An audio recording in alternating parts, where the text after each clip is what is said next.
Alexandre, eu chamo a atenção para você, para essa parte, para você que gosta de vir atrás de gente fora da sua jurisdição, gente protegida pela Constituição americana, para te dizer, se Deus quiser, você é o próximo. Não sei se vocês estão ouvindo esse som.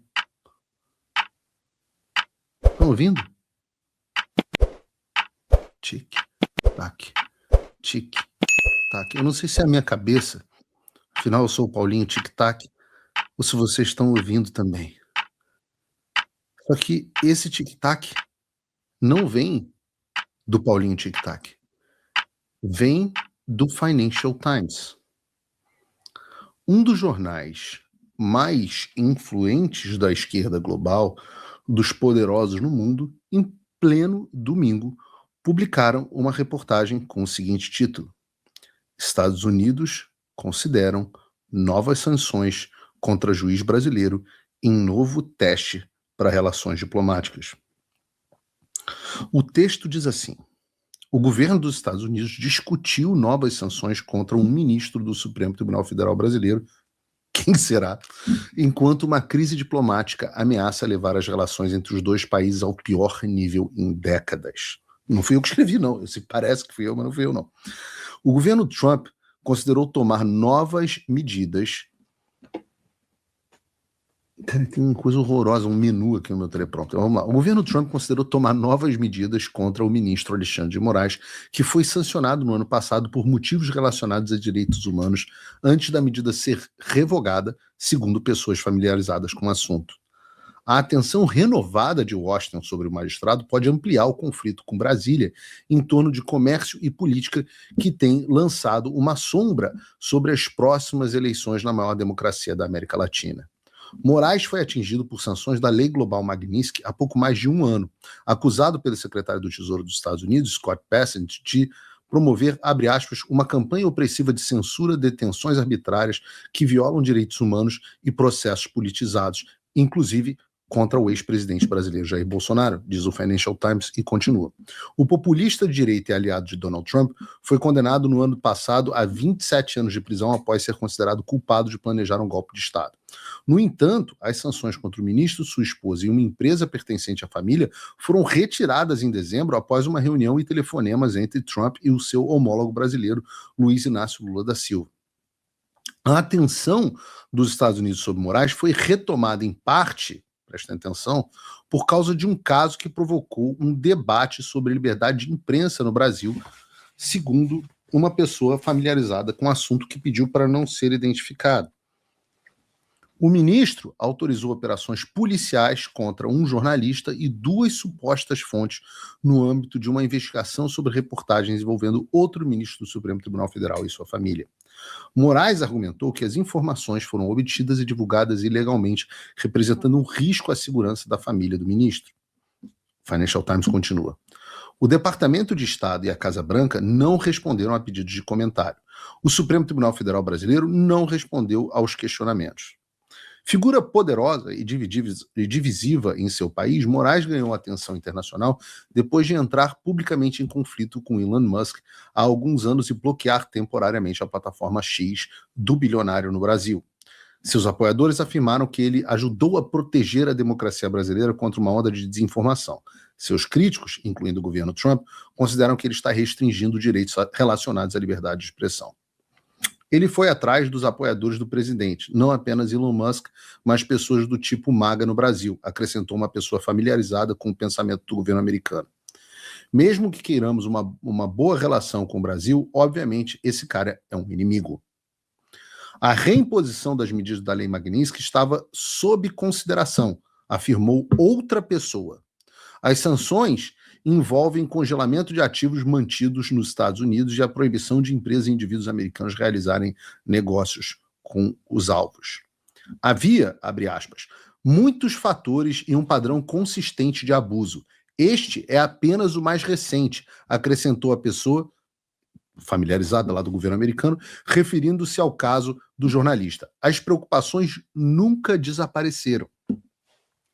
Embora não esteja claro se ou quando esta decisão será tomada, qualquer medida desse tipo agravaria a crescente troca de retaliações entre os dois países mais populosos das Américas. As tensões explodiram há mais de um ano quando Trump impôs uma tarifa comercial de 50% ao Brasil, exigindo que o processo contra Bolsonaro fosse encerrado. A tarifa foi posteriormente derrubada pela Suprema Corte dos Estados Unidos. Uma breve distensão terminou desde então, com os Estados Unidos impondo em julho uma tarifa de importação de 25% sobre muitos produtos brasileiros. Brasília negou a entrada de 2 enviados de Trump no mês passado, devido ao receio de uma possível interferência nas eleições de outubro. Acusações rejeitadas em Washington. Vocês estão ouvindo de novo esse barulho?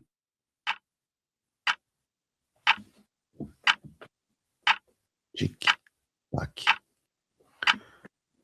Os rumores sobre a volta da Magnitsky estão ficando cada vez mais fortes, como eu disse a vocês que ficariam. Eu disse a vocês, os sinais enviados pelo governo Trump ao Brasil estão cada vez mais claros. Eu tenho dito, quem tem ouvidos para ouvir, ouça. Ouça. Eu tenho dito, não adianta a gente desistir, não adianta a gente jogar a toalha, não adianta a gente parar de fazer as coisas. É claro que eu não posso falar muitas coisas, mas quando eu chamo a atenção para a possibilidade do retorno da Magnitsky, é porque essas conversas estão acontecendo. Eu acho que alguém seria louco a essa altura de imaginar que eu não tenho boas fontes relacionadas a esse assunto. Agora, o Financial Times falando a esse respeito, sem dúvida nenhuma mostra o quanto que a discussão se tornou generalizada dentro da administração americana. Vejam o processo de reversão que a gente teve que fazer. Nós começamos muito bem, tivemos um contratempo, caímos, obviamente aquele negócio, a gente cai, derruba, dá de cara no chão, as pessoas fazem chacota, a gente se levanta, começa o trabalho de novo, e começa o trabalho de novo, e começa o trabalho de novo, e começa o trabalho de convencimento. Recebemos não, tentamos de novo, recebemos não, tentamos mais uma vez, continuamos insistindo, novas reuniões, novos pedidos, novas pessoas, novos pontos de pressão. Aí nós esperamos o quê? Sempre as nossas apostas. Lula, lembre-se que o plano sempre foi esse, Lula fará merda e Alexandre de Moraes dobrará as suas apostas. E é exatamente isso que acontece. Lula deteriorou as relações políticas Brasil e Estados Unidos.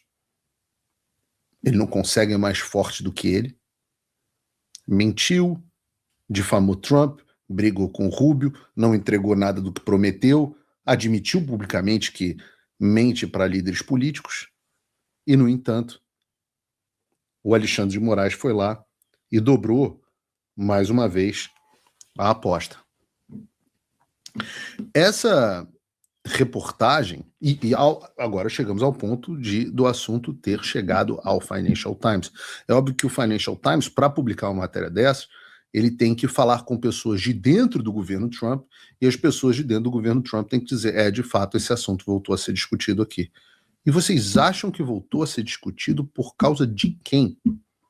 Quem vocês acham que estão constantemente indo lá e botando pressão nesse assunto? Eu gostaria que fossem mais pessoas, eu gostaria que fossem mais brasileiros, eu gostaria que fosse mais da classe política e da classe empresarial brasileira. Eu gostaria que as pessoas com mandato fizessem mais do que isso. Hoje são 2 homens sem mandato e sem recursos, a ponto de nós termos chegado na situação onde o Financial Times falou sobre esse assunto. E essa reportagem foi tão impactante que a velha mídia ficou em pânico e foi obrigada a pautar ela.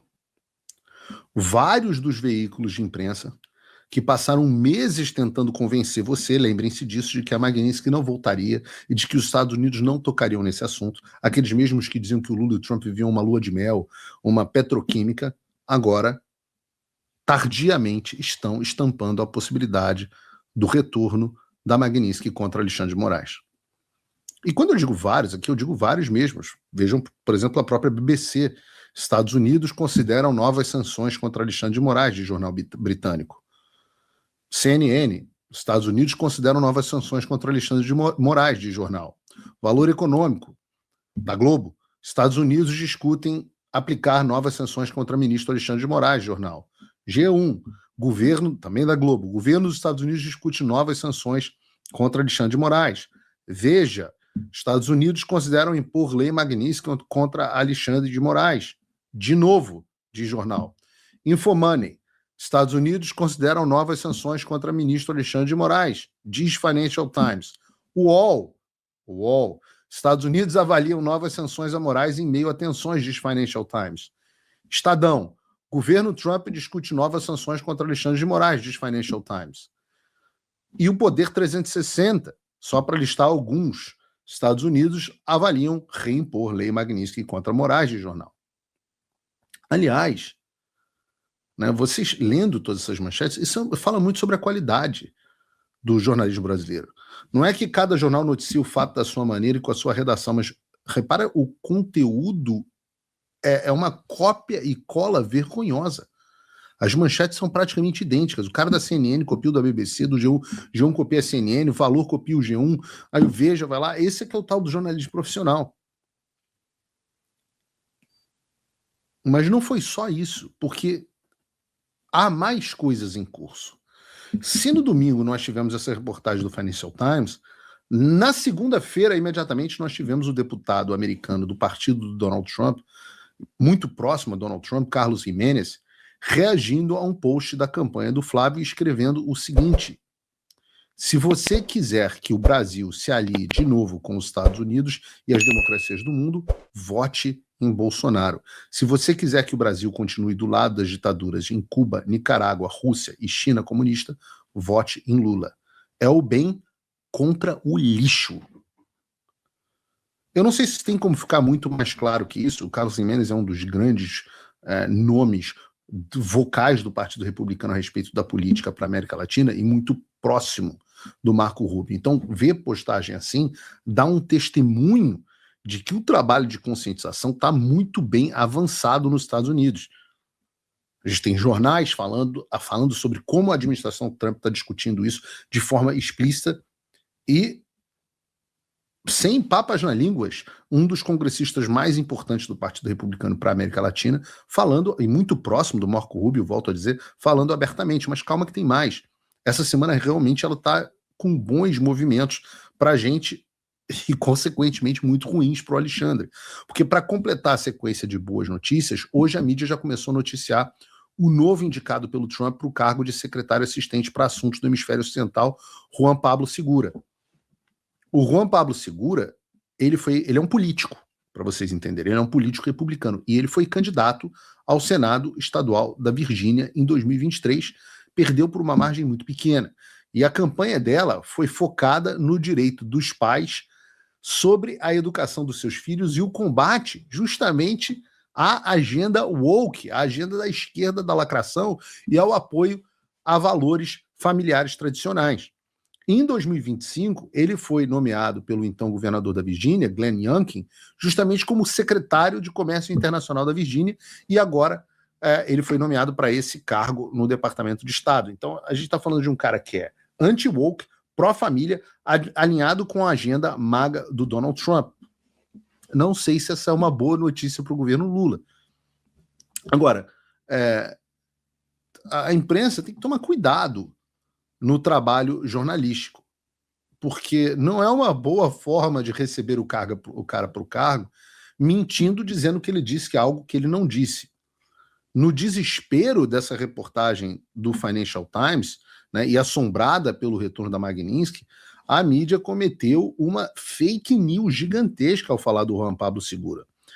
E eu estou falando da Globo. Eu fico sempre constrangido com a qualidade do jornalismo dos meus colegas. Vejam, por exemplo, essa manchete. Novo chefe do escritório dos Estados Unidos para a América Latina já criticou o Brasil por decisão do STF. E aí eles pegam esse post aqui em questão. O respeito da soberania é uma via de mão dupla com todos os parceiros dos Estados Unidos, incluindo o Brasil. Bloquear o acesso a informações e aplicar multas a empresas sediadas nos Estados Unidos por se recusarem a censurar pessoas que vivem nos Estados Unidos é incompatível com valores democráticos, incluindo a liberdade de expressão. Você está olhando o tweet, você vai falar assim, mas por que então, Paulo, que você está dizendo tal nome do cara, tal o tweet? Por que você está dizendo que essa reportagem é mentirosa? Bom, o que precisa ser entendido é que o governo dos Estados Unidos tem diversos perfis nas redes sociais de acordo com o departamento e o órgão do governo. O Departamento do Estado, por exemplo, tem um perfil no X dedicado somente ao secretário assistente para assuntos do hemisfério ocidental. O negócio é que esse perfil muda de nome de fotos de acordo com quem ocupa o cargo. Antes do Juan Pablo Segura, era outra pessoa que controlava o perfil e que fazia as postagens. O perfil era o mesmo, mas o nome que representava esse perfil era outro. Então, se amanhã o Paulo Figueiredo for nomeado para o cargo do Juan Pablo Segura, não vai acontecer não, fica tranquilo, Alexandre.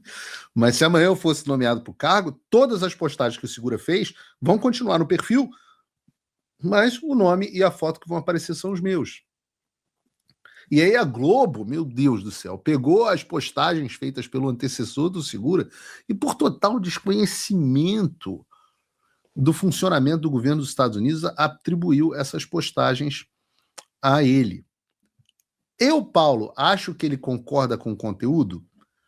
Ora, não vou falar aqui por ele, mas vocês podem ver pela postura do cara que ele me parece bastante alinhado com a visão da administração Trump para a América Latina.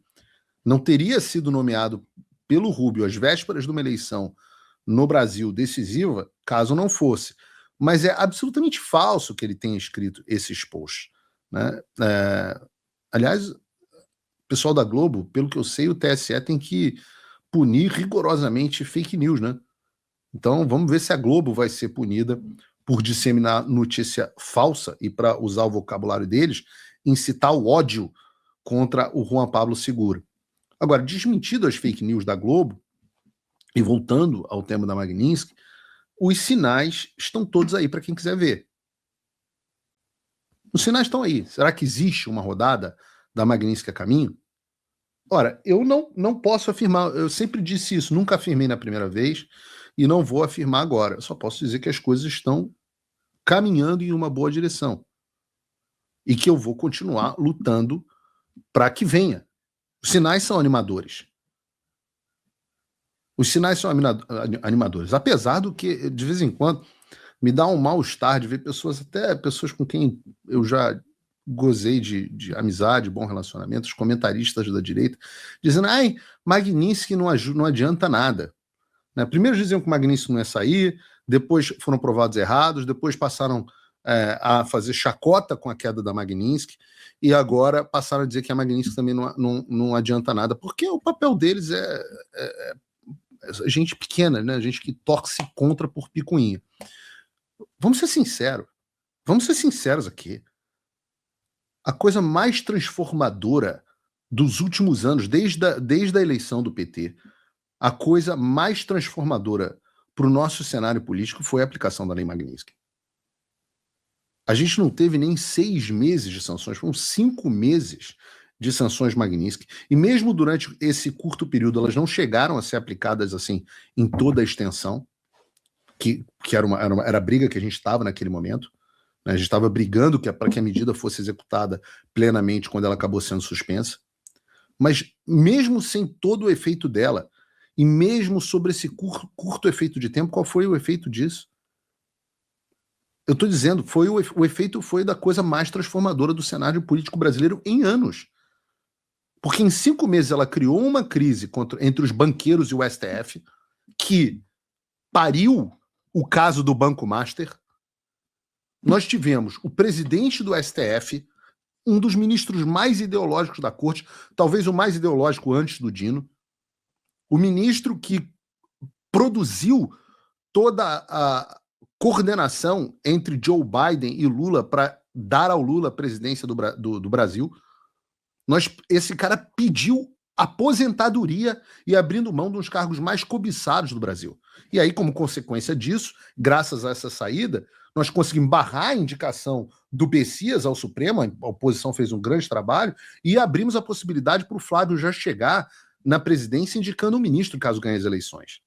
Graças a Magnitsky, a gente também teve uma mudança de posicionamento do Fux, que fez com que ele saísse da primeira turma para a segunda turma do STF, fez aquele voto discordante histórico, no caso Bolsonaro, saiu da primeira turma para a segunda turma do STF, que foi o que passou a dar, pela primeira vez, maioria contra o time do Alexandre do STF em uma das turmas, e que deu maioria para que as investigações contra o caso do INSS e do Master continuassem, inclusive para manutenção da prisão do Vocaro. Graças a Magnitsky, nós tivemos toda a movimentação pela anistia, que infelizmente acabou com a queda da Magnitsky se tornando dosimetria, mas essa discussão só foi possível por causa da Magnitsky. E essa movimentação também permitiu o lançamento do Flávio Bolsonaro como candidato. Ele próprio sabe disso. Não fosse a Magnitsky, não haveria candidatura de Flávio Bolsonaro. E até hoje a ameaça da volta da Magnitsky é o que tira o sono desses caras. Vocês podem ter absoluta certeza. Podem ter absoluta certeza, apesar daquela fachada. Hoje, quando a gente vê o Alexandre de Moraes ameaçando Daniel Esteves, hoje, quando a gente vê o que estava acontecendo nos bastidores, a gente sabe que não é verdade. Aquela fachada de que o Alexandre estava inabalável com a Magnitsky, ele estava com o cu na mão. E eu tenho absoluta certeza que isso ainda tira o sono dele e dos seus colegas, que é mais importante do que eles, porque ele sabe que para ele não há futuro. E por isso que ele sempre dobra a aposta. Mas os colegas falam, puta, lá vamos nós de novo. Eu, pessoalmente, sei que o Gilmar Mendes é apavorado com a Magnitsky. Ele mesmo já admitiu em entrevista. Então, não, a Magnitsky não adianta nada. Eu fico, assim, até constrangido quando eu escuto comentarista de estúdio, gente que não ajudou em nada, gente que tem cidadania americana, que tinha tudo para estar ajudando, gente que não mexe o traseiro, gente que fala que não, tem fontes secretas que vão em qualquer momento, preparem-se, que vem o Kraken, que vai resolver tudo, a bala de prata, depois desaparecem. Nunca fazem nada, nunca fizeram nada, não moveram uma palha, e eu não sei por que a essa altura do campeonato tem gente que ainda escuta essas pessoas. Mas para você que quer a verdade, que quer ser bem informado com pessoas que sabem o que estão acontecendo, eu digo, prestem atenção. Nós estamos em uma boa trajetória. Eu ainda não estou dizendo, olha, vai acontecer 72 horas. Não, ainda tem trabalho a ser feito. Possivelmente, provavelmente, Eduardo e eu já vamos a Washington de novo na semana que vem, ao que parece. Mas o fato é que o trabalho permanece firme.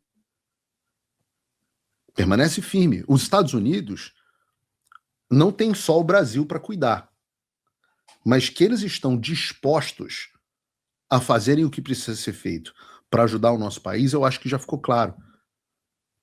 Não só o nosso país, o nosso hemisfério, a nossa civilização. Ora, hoje, por exemplo, veio contra Tomoko Akane, o presidente do Tribunal Penal Internacional, sanções.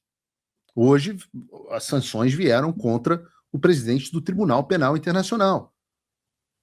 O Marco Rubio, inclusive, acabou de fazer um tweet dizendo o seguinte: no mês passado, lancei uma campanha diplomática para desmantelar a ameaça que o TPI, o Tribunal Penal Internacional, representa à nossa soberania nacional. O governo Trump está impondo sanções à presidente do TPI, Tomoko Akane, e ao advogado sênior de acusação, o promotor deles, Abdullah Sei, como parte de nossa missão inabalável de proteger os americanos dessa farsa de tribunal. Em respeito à nossa declaração de independência, os americanos jamais serão transportados. Preste atenção nessa parte, que essa parte é importante. Em respeito à nossa declaração de independência, os americanos jamais serão transportados para além-mar para serem julgados por crimes de mentira. Alexandre, eu chamo a atenção para você, para essa parte, para você que gosta de vir atrás de gente fora da sua jurisdição, gente protegida pela Constituição americana, para te dizer, se Deus quiser, você é o próximo. Se Deus quiser, você é o próximo. De novo, muito trabalho tem que ser feito, não dá para a gente parar, mas imaginem como seria. Eu tenho até na minha cabeça aqui um momento ideal. Entre o primeiro e o segundo turno da eleição brasileira, o Alexandre... Digam aqui no chat o que vocês acham. Entre o primeiro e o segundo turno da eleição brasileira, bum, a bomba, a notícia. Estados Unidos reimpõe sanções a Alexandre de Moraes. Imagina o barata voa no mercado financeiro. Imagina o barata voa no Supremo Tribunal Federal. Imagina como ficarão Flávio Dino e Gilmar Mendes e Paulo Gonet. A gente pode sonhar, né? Quem quer aqui? Quem ia gostar disso? Fala assim no chat. Eu quero. Eu quero. Trump, eu autorizo.